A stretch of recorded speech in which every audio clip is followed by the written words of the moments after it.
ስልክ ካልተነሳ አይጠጡም። ሰሜም ደግሞ በቀን ሁለቴ እናቱ ጋር ሳይደውል አያድርም አሉ ውስጥ አዋቂዎችም።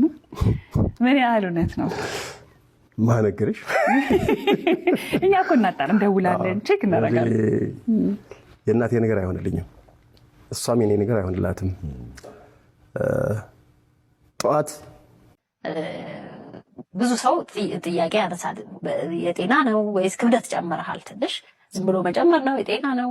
ብዙ ጊዜ ደግሞ እድሜም ከፍ ሲል ተያያዥ ብዙ የጤና ችግሮች ይዘው ይመጣል። ውፍረት ብዙ የሚመከር እንግዲህ ምንድነው የኔ ውፍረት ከቅርብ ጊዜ ወዲህ የመጣ ነው። ምንድነው የሆነው? በእናቴ ወገን በአያቴ ባሳደገችኝ በአያቴ በጣም ወፍራሞች ናቸው። ወፍራም ነን።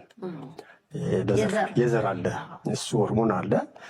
በባህላዊ ሙዚቃዎቹ የኢትዮጵያን ባህልና ማንነት ሲያስተዋውቅ የኖረው አንጋፋው ድምፃዊ ሰማኸኝ በለው ከዚህ ዓለም በሞት ተለይቷል። ይህንን የለቅሶ ማዕበል ማለት እንችላለን። ከትላንትና ወዲያ በድንገት አንድ ስልክ ወደ ዶንኪ ቲዩብ ተደወለ። የዋልድባ አብረንታንት መድኃኔዓለም አባቶች። ሰላም ሰላም፣ እንዴት ናችሁ የተወደዳችሁ ተመልካቾቼ? ዛሬም ለእናንተ ይሆናሉ ብዬ ያሰብኳቸውን አዳዲስ የሆኑ መረጃዎች ይዤላችሁ መጥቻለሁ። እስከ ፕሮግራሜ ፍጻሜ ድረስ ቪዲዮቼ ላይክ፣ ሰብስክራይብ እና ሼር እያደረጋችሁ አብራችሁን እንድትቆዩ ከወዲሁ ጋብዛለሁ።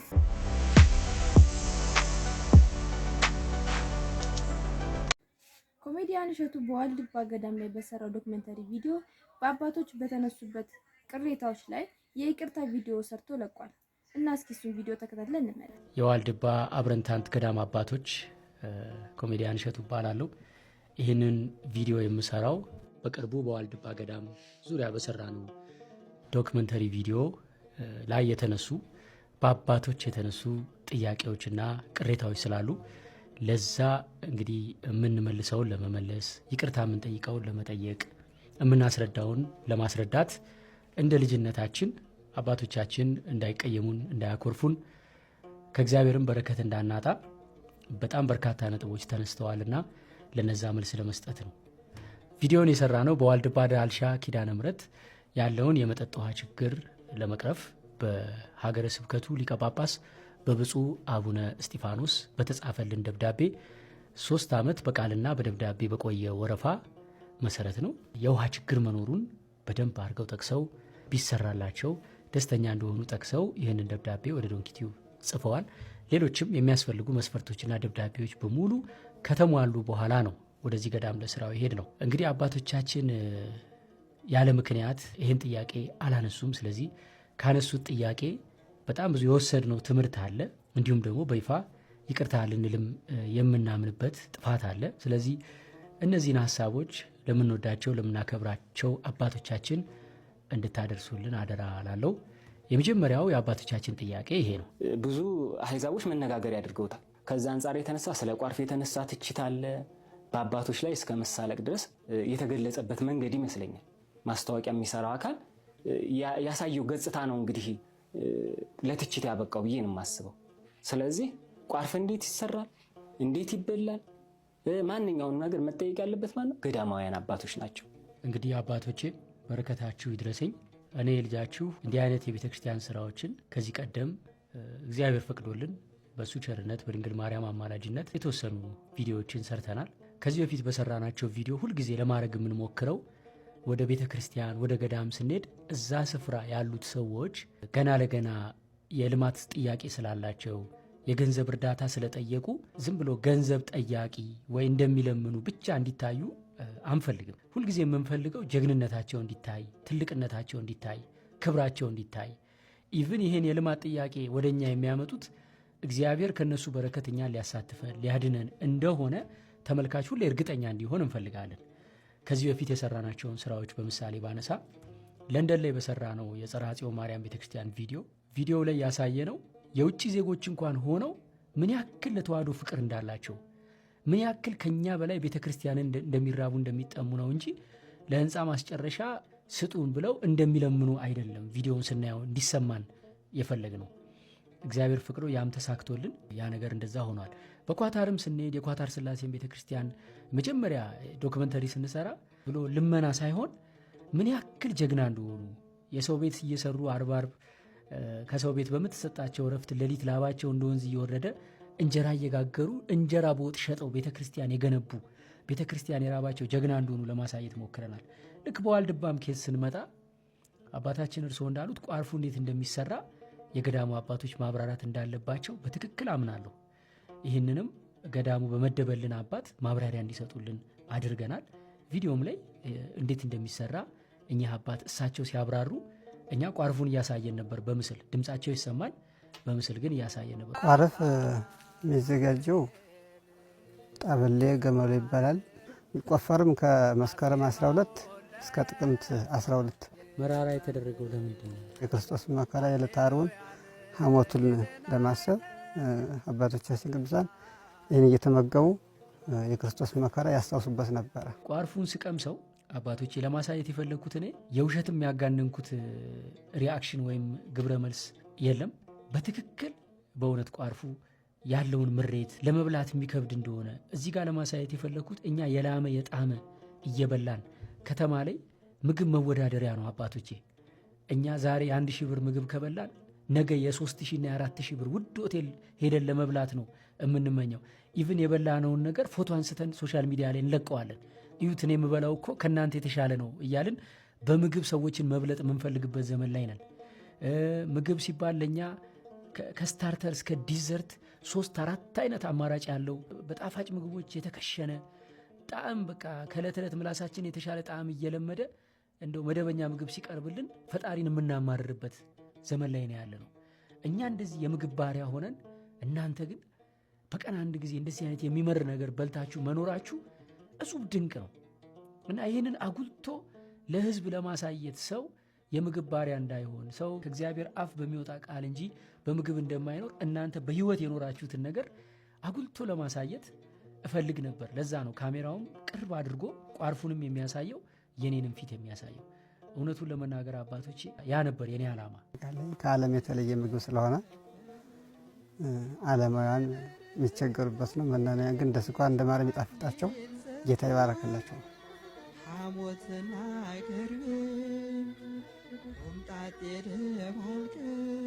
ይህን ደግሞ ቅመሰው ይቅርብኝ አባቴ።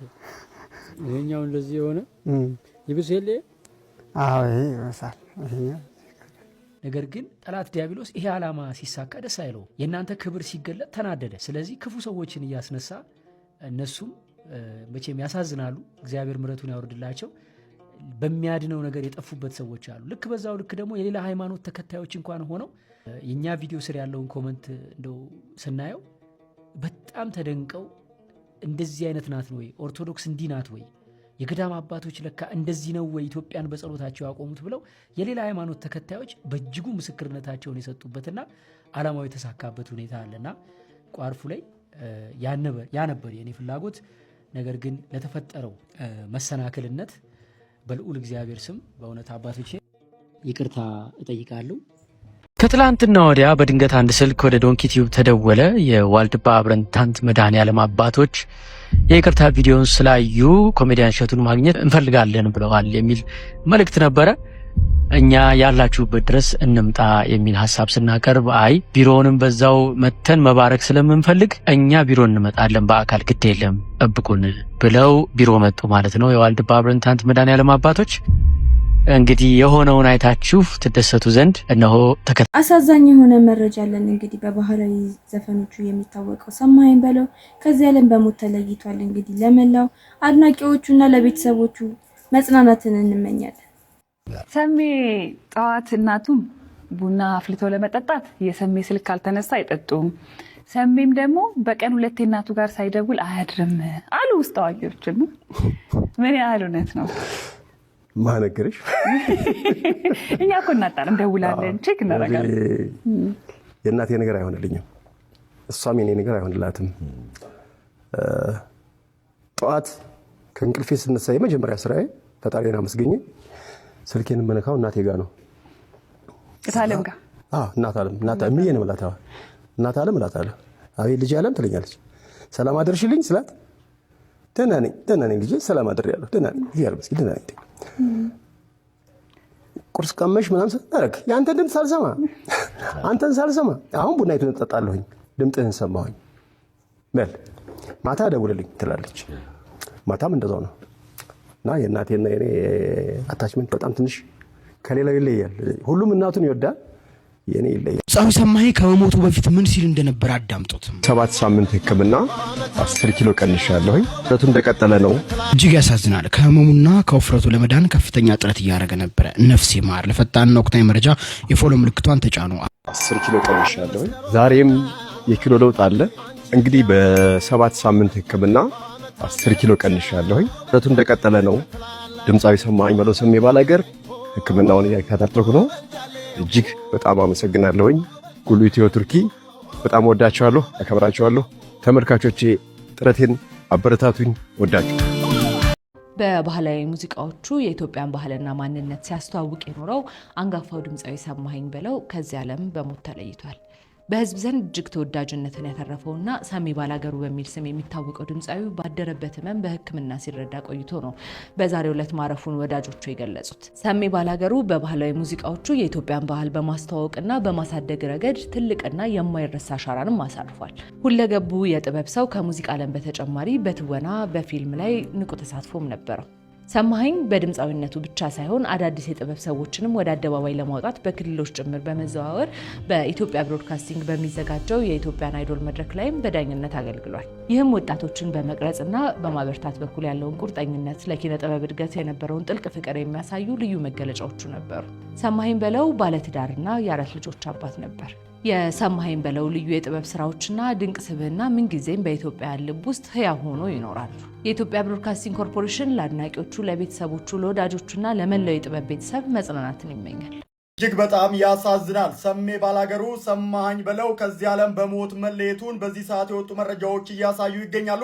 ሰማኸኝ በለው በባህላዊ ዘፈኖቹ ሁላችንም የምንወደው የምናደንቀው ሰው ነበር። በሕክምና ሲረዳ ቆይቶ በዛሬው ዕለት ህይወቱ አልፏል ተብሏል። እጅግ በጣም ያሳዝናል። ለአድናቂዎቹ፣ ለወዳጆቹ፣ ለቤተሰቦቹ እንደዚሁም ለመላው ኢትዮጵያውያን መጽናናትን እመኛለሁ። እኔ ራሴ አሁን ወሬውን ከትልቅ ሚዲያዎች ሰምቼ እንኳን ከቻሬ ጋር ተደዋውል እንግዲህ ለምን ነገር ቤት መሄድ ነው ያለ በአንዳንድ ከሆኑም ቦታዎች ላይ ነገሮች ተወርተው እኮ ካሁን በፊት ሳይሆኑ የቀሩበት አጋጣሚ አለና ባለማመን ማለት ነውና አዎ እንግዲህ መኖሪያ ቤቱ ሄዶ እንግዲህ አረጋግጦ ስለነገረን ነው እኛም ለተመልካቾቻችን ለአድማጮቻችን የተረጋገጠ ጉዳይ የምንነግራችሁና በጣም አሳዛኝ ነው። አድናቂዎቹ፣ ቤተሰቦቹ የሚያስደነግጥ በጣም ሊታመን የማይችል ያልተጠበቀ ነው። አዎ ህመም ቢኖር ወይ እንዲህ ሰዎች ይዘጋጃሉ። አሁን አድናቂዎቹንም መቀበል የከበዳቸው ለዛ ነው እና እንደውም ለጤናውን ለመጠበቅ በጣም በቁርጠኝነት በሚባል ደረጃ ነበር ብዙ ነገር ሲሰራ ተንቀሳቃሽ ቪዲዮዎችን ስንመለከት የነበረው። በአጭር ጊዜ ውስጥም ደግሞ ብዙ ቁጥር ያለው ኪሎ ነበረ ቀንሶ የተጋራ ነውና ያው ታሞ አልሰማንም። አሁን እንደዚህ በፍጥነት መሆኑ የሚያስደነግጥ ጉዳይ ነው። እንግዲህ ያው ባለ መረጃ መሰረት አንዳንዶችም እየጠየቁ ስለሆነ ቀብሩ እንግዲህ ነገ በቦሌ ቡልቡላ መድኃኔዓለም እንደሆነ ነው እንግዲህ የሰማነው። ሰዓቱን በተመለከተ ተለዋጭ ሐሳብ ሊኖር ስለሚችል ያው እንደሰማን እነግራቸዋለን። የተመልካቾች የአድማጮችም ጥያቄ ስለሆነ በአርቲስት በተወዳጁ አቀንቃኝ በሰማኸኝ በለው በሰሜ ህልፈት ታዲያስ አዲስ የተሰማውን ሐዘን እየገለጸ ለቤተሰቦቹ ለአድናቂዎቹ በአጠቃላይ መጽናናትን ይመኛል። አዛኝ የሆነ መረጃ አለን። እንግዲህ በደሴና በኮምቦልቻ መሃል በምትገኘው ሀረጎ በምትባል ቦታ ላይ እንግዲህ የመኪና አደጋ ደርሶ የ28 ሰዎችን ህይወት የቀጠፈው አደጋ ነው። ይህንን የለቅሶ ማዕበል ማለት እንችላለን። በአንድ ጊዜ በአንዲት ጀንበር የ28 ሰዎችን ህይወት የቀጠፈ እጅግ አሳዛኝና ለማመን የሚከብድ ሐዘን። አደጋው የደረሰው በደሴና ኮምቦልቻ ከተሞች መካከል ሀረጎ በሚባለው መንገድ ላይ ዛሬ ማለዳ ሲሆን አውቶቡሱ ቁልቁል በግምት 100 ሜትር ጥልቀት ወዳለው ገደል በመግባቱ ነው ይህ ሁሉ እልቂት የተከሰተው። አስቡት፣ ቁልቁል 100 ሜትር ጥልቀት ወዳለው ገደል። በአደጋው በርካቶች ቀላልና ከባድ ጉዳት የደረሰባቸው ሲሆን በህይወት የተረፉትን ወገኖች ወደ ሕክምና ቦታ ለማድረስ አሁንም ከፍተኛ ርብርብ እየተደረገ ይገኛል። ህይወታቸውን ላጡት ነፍስ ይማርልን፣ ለቤተሰቦቻቸው ደግሞ መጽናናትን እመኛለሁ። የጃፓኖች ጨዋነት በጣም ያስገርማል። እንግዲህ በዓለም ዋንጫ ጨዋታ ላይ የተቀመጡበትን ቦታ ፕሮግራሙ ሲያልቅ አጽድተው ሲወጡ የሚያሳይ ቪዲዮ አለ። እስኪ እሱን ደግሞ አይተን እንመለስ።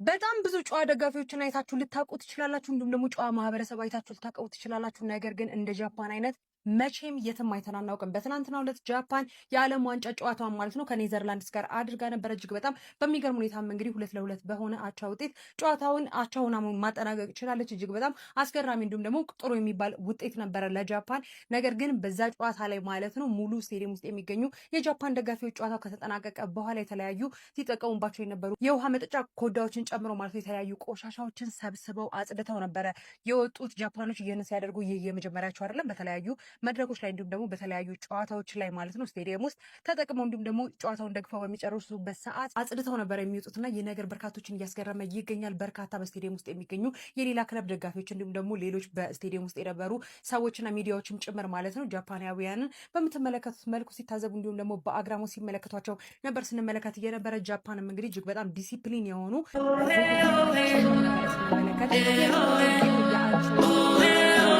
culture, but it's like respect for everything, respect for the players, supporters, and also for the stadium. We're kind of honored to be here, so we don't want to make a mess and then leave it.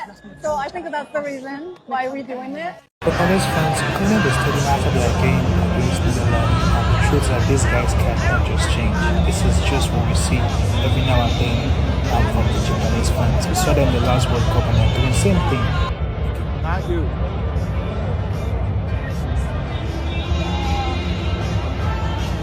በቲክቶክ ስሙ ፕሬዝዳንት ማሜ ተብሎ የሚታወቀው ላይቭ ስትሪመር በቁጥጥር ስር መዋሉን የሚያሳይ አንድ መረጃ አለን። እስኪ እሱን ደግሞ ተከታትለን እንመለስ።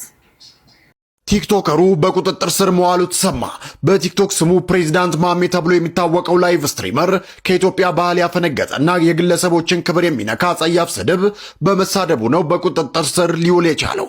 ቲክቶከሩ ከተሳደባቸው ታዋቂ ሰዎች መካከል ናሆም ፎንቲና አዋድ ይገኙበታል። ናሆም ፎንቲ እዚህ ቲክቶክ ላይ በመልካም ስነ ምግባሩና በሰው አክባሪነቱ የሚታወቅ ሲሆን አዋድ ደግሞ በስጦታ በርካታ ይዘት ፈጣሪዎችንና አቅመ ደካሞችን በመርዳት ይታወቃል። ፕሬዝዳንት ማሜ ከዚህ ቀደምም በተመሳሳይ ወንጀል በቁጥጥር ስር መዋሉ ይታወሳል። ደቡብ አፍሪካ ህገወጥ ስደተኞችን ወደ ሀገሩ አስገብቶ የሚያስተናግድ ሀገር ላይ ሂሳብ ልትቆርጥ ነው የሚል አዲስ መረጃ አለን። እስኪ እሱን ደግሞ ተመልክተን እንመለስ። ነው የተሰማ ያለው ደቡብ አፍሪካ ህገወጥ ስደተኞችን ለሚያስተናግዱ ሀገራት ሂሳብ ልትቆርጥ ነው ይላል የዛሬው መረጃ። ደቡብ አፍሪካ የዶናልድ ትራምፕን አይነት ጠንካራ የኢሚግሬሽን ፖሊሲ መከተል ጀመረች የሚያስብል ሲሆን ምክንያቱ ደግሞ ህገወጥ ስደተኞች ወደ ሀገራቸው ለመመለስ የሚወጣውን ወጪ በሙሉ ስደተኞቹ ከሚመጡባቸው ሀገራት መንግስታት ላይ ለመጠየቅ አዲስ አስገራሚ ህግ እየተዘጋጀ ነው። በደቡብ አፍሪካ እየጨመረ የመጣውን ጸረ ስደተኛ ስሜት ተከትሎ ፕሬዝዳንት ራማፎሳ የድንበር ደህንነትን ለማጠናከር አዲስ መመሪያ አዘጋጅተዋል። ይህ እቅድ ገና በውይይት ላይ ቢሆንም አሁን ላይ በደቡብ አፍሪካና በጋና መካከል የዜጎች አያያዝን በተመለከተ ዲፕሎማሲያዊ ውጥረትን ፈጥሯል። አዲሱ መመሪያ የህግ አስከባሪዎችን አቅም ማሳደግን፣ ሙስናን መዋጋትንና የህግ ክፍተቶችን መድፈንን ያካተተ ሲሆን ይህም ከአሜሪካው የትራምፕ ፖሊሲ ጋር እየተነጻጸረ ነው። የደቡብ አፍሪካ መንግስት የወሰደው ይህ ጠንካራ እርምጃና ለውጭ ሀገራት ሂሳብ የመቁረጥ እቅድ ተገቢ ነው ትላላችሁ? ይህ አሰራር በአፍሪካ ሀገራት መካከል ባለው ግንኙነት ላይ ምን አይነት ተጽዕኖ ያመጣል? ሐሳባችሁን ኮሜንት ላይ አካፍሉኝ። ለአዳዲስ መረጃዎች ፎሎ ማድረጋችሁ እንዳይረሳ። መልካም ጊዜ። አሜሪካና ኢራን ጦርነቱ እንዳበቃና የነዳጅ ዋጋም እንደሚቀንስ የሚያሳዩ መረጃዎች አሉን። እስኪ እነሱን ደግሞ ተከታትለን እንመለስ። ሰዎች የአሜሪካና የኢራን ጦርነት አልቋል። እንኳን ደስ አላችሁ። ዓለም ወደ ድሯ ልትመለስ ነው።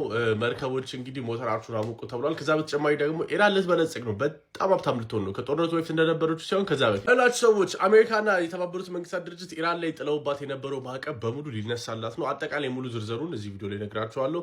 ይህን ቪዲዮ ብዙ ጊዜ ኮፒ ሊንክ ያደረጋችሁ ያው እንደተነገረው ከሆነ ፒስ ዲል ሪች ተደርጓል ወይም ደግሞ የሰላም ስምምነት ላይ ተደርሷል። እናም ኢራን የሆርሙዝ ሰርጥን ከፍታለች። አሜሪካ ሆርሙዝ ሰርጥ ላይ ያደረገችውን ብሎኬድ አንስታለች። ከዛ በተጨማሪ ደግሞ የኢራን ሳንክሽን ወይም ደግሞ የኢራን ማዕቀብ ሊነሳላት እናም ያው የመጨረሻው ዲል የፊታችን አርብ ይፈረማል ተብሎ ይታሰባል። ከዛ በተጨማሪ ደግሞ ስለ ሳንክሽንስ ወይም ደግሞ ስለ ማዕቀብ አጠቃላይ ኢራን ላይ ስለሚኖርባትና ከዚህ በፊት ስለነበረባት እንግዲህ በቀጣይ 60 ቀናት የሚወያዩ ይሆናል ተብሏል። ስምምነታቸው ምን እንደሚያካትት ልንገራችሁ። የመጀመሪያው ኒውክሌር ነው። ኒውክሌር ላይ እንግዲህ ከዚህ በኋላ ኢራን ፕሮዲውስ አታረግም። ከዛ በተጨማሪ ደግሞ በፍጹም በምንም አይነት ሁኔታ ኒውክሌር አትይዝም፣ አታገኝም፣ ከሌላም አትገዛም ተብሏል። ያው ፋይናል አግሪመንት ይቀራል። ነገር ግን አሁን ላይ ባለው የኒውክሌር ፕሮግራሟን የኢራን ከረንት ያለውን እሱን ሜንቴን ታደርጋለች። ከዛ በተጨማሪ ደግሞ ወደፊት ዩራኒየም ኢንሪች አታደርግም፣ እንዲሁም ደግሞ ኤክስፓንድ አታደርግም ተብሏል። በጣም የገረመኝ ምን መሰላችሁ? እኔ ፋይናንሻል ነው። ከዚህ በኋላ አሜሪካ ምንም አይነት ሳንክሽን ወይ ደግሞ ማዕቀብ ኢራን ላይ አትጥልም ተብሏል። ከዛም በጣም የገረመኝ ምን እንደሆነ ታውቃላችሁ? የአሜሪካና የዩናይትድ ኔሽንስ እስከዛሬ ድረስ ያለው ኦል ነው የሚለው እዚህ ጋር እንደምትመለከቱት ኦል ዩኤስ ኤንድ ዩኤን ሳንክሽንስ ኦን ኢራን ነው የሚለው። እስከዛሬ የተጣለባት አሜሪካም ሆነ የተባበሩት መንግስታት ድርጅት የጣለባት ሳንክሽን ወይም ደግሞ ማዕቀብ ከኢራን ላይ ይነሳል። አስባችሁታል? ኢራን ያደረጋት ወይም ደግሞ ብዙ እንትን እንዳትል ያደረጋት አንዱኛው ማዕቀብ። ከዛ በተጨማሪ ደግሞ ያው የኦይል ሳንክሽን ወይም ደግሞ የነዳጅ ማዕቀባም ይነሳል። መሸጥ መገበያየት ትችላለች። ከዛ የኢራንን $25 ቢሊዮን የሚያወጣ የኢራን ንብረት አሴት ፍሮዝ የተደረገው ወይም ደግሞ አሜሪካ ይዘው የነበረው እሱም ይለቀቃል ተብሏል። ይህም ካሽ ትራንስፈር ኮርፖሬሽን አሞንግ ሪጂናል ካንትሪስ እንዲሁም ፋይናንሻል ክሬዲት ላይንን ያጠቃላል። እንኳን ደስ አላችሁ። ነዳጅ በከፍተኛ ሁኔታ ዋጋ መቀነሱ ነው በዚህ ሰዓት እየተነገረ የሚገኘው። የነዳጅ ዋጋም እንግዲህ በዚህ ሰዓት በከፍተኛ ሁኔታ እያሽቆለቆለ እንደሚገኙ ነው የተለያዩ የመረጃ ምንጮች በዚህ ሰዓት እየዘገቡ የሚገኙት። ቀደም ብዬ መረጃውን አድርሻችሁ ነበረ። የኢራን እንዲሁም ደግሞ የአሜሪካ ስምምነትና የሆርሙዝ ሰርጥ ሙሉ ለሙሉ መከፈትና ደህንነቱ መጠበቁን ተከትሎ በዚህ ሰዓት የነዳጅ ዋጋ በከፍተኛ ሁኔታ እያሽቆለቆለ እንደሆነ ነው እየተነገረ የሚገኘው። ከዚህ ቀደም እስከ $112 ድረስ ማለት ነው ብሬንት ድፍድፍ ነዳጅ ሲሸጥ እንደነበረ የሚታወቅ ቢሆንም በዚህ ሰዓት ግን $80 ጀምሮ እስከ 83.9 እንዲሁም ደግሞ እስከ $85 ድረስ ማለት ነው እየተሸጠ እንደሆነ ነው እየተነገረ የሚገኘው። እጅግ በጣም አስደሳች የሆነ ዜና ነው። በተለይም ደግሞ ነዳጅ ገዝተው ለሚጠቀሙ እንዲሁም ደግሞ በመካከለኛው ምስራቅ ጦርነት ምክንያት ማለት ነው በከፍተኛ ሁኔታ የኢኮኖሚ መዋዠቅ በተለይም ደግሞ የነዳጅ እጥረትና የነዳጅ ዋጋ ንረት ላስቸገራቸው ሀገራት እጅግ በጣም አስደሳች የሆነ ዜና ነው የተሰማው። ዶናልድ ትራምፕም እንግዲህ ነዳጅ መፍሰሱን ይጀምራል፣ እንኳን ደስ አላችሁ፣ የሆርሙዝ ሰርጥ ሙሉ ለሙሉ ተከፍቷል ብለው ሰበር የተባለ መረጃ ሰምተውን ነበረ። በዚህ ሰዓት ግን ከፍተኛ የሆነ የነዳጅ ዋጋ ቀናሽ ነው እየተመለከትን የምንገኘው። በዚህ ጉዳይ ላይ ሀሳብ ካላችሁ ኮሜንት ላይ አጋሩኝ። በሌሎች አዳዲስ መረጃዎች ግን አሁንም በድጋሚ ተመልሼ እመጣለሁ። የፕላስ ምልክቷን መጫናችሁን አትርሱ። መልካም ቀን ይሆንላችሁ። ለዛሬ የነበሩን ፕሮግራሞች እነዚህን ይመስሉ ነበረ። በቀጣይ በሌላ ፕሮግራም እስከምንገናኝ ሰብስክራይብ እያደረጋችሁ ቤተሰቡን ተቀላቀሉ። መልካም ቆይታ